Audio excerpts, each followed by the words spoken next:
says here in it, in the gospel, the righteousness of God is revealed from faith to faith, as it is written, the just shall live by faith. A verse taken from the book of Habakkuk in the Old Testament that is cited 3 times in the New Testament. As Luther was stopped short, he said, what does this mean? That there's this righteousness that is by faith, and from faith to faith. What does it mean that the righteous shall live by faith? Which again, as I said, was the thematic verse for the whole exposition of the gospel that Paul sets forth here in the book of Romans.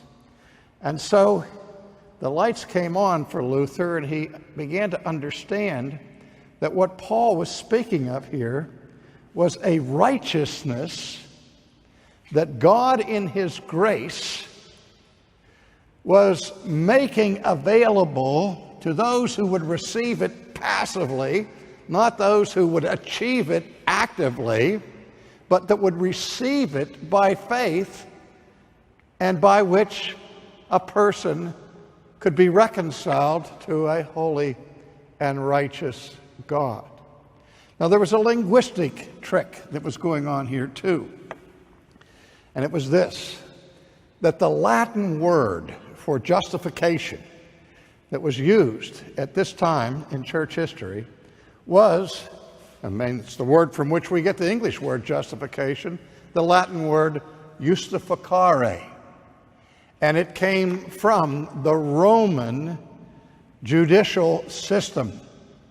And the term justificare is made up of the word justus, which is justice or righteousness, and the verb, the infinitive, facere, which means to make.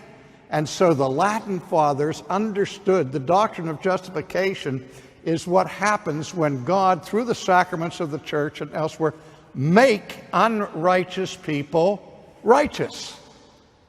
But Luther was looking now at the Greek word that was in the New Testament, not the Latin word, the word dikaios, dikaiosune, which didn't mean to make righteous, but rather to regard as righteous, to count as righteous, to declare as righteous.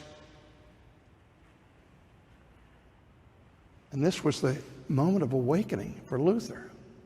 He said, you mean here Paul is not talking about the righteousness by which God himself is righteous, but a righteousness that God gives freely by his grace to people who don't have righteousness of their own. And so Luther said, whoa, you mean the righteousness by which I will be saved is not mine?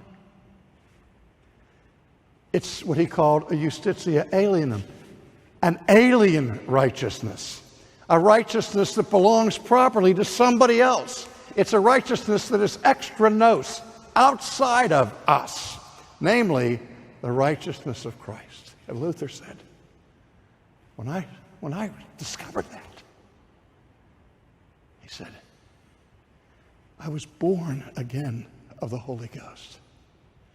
And the doors of paradise swung open, and I walked through.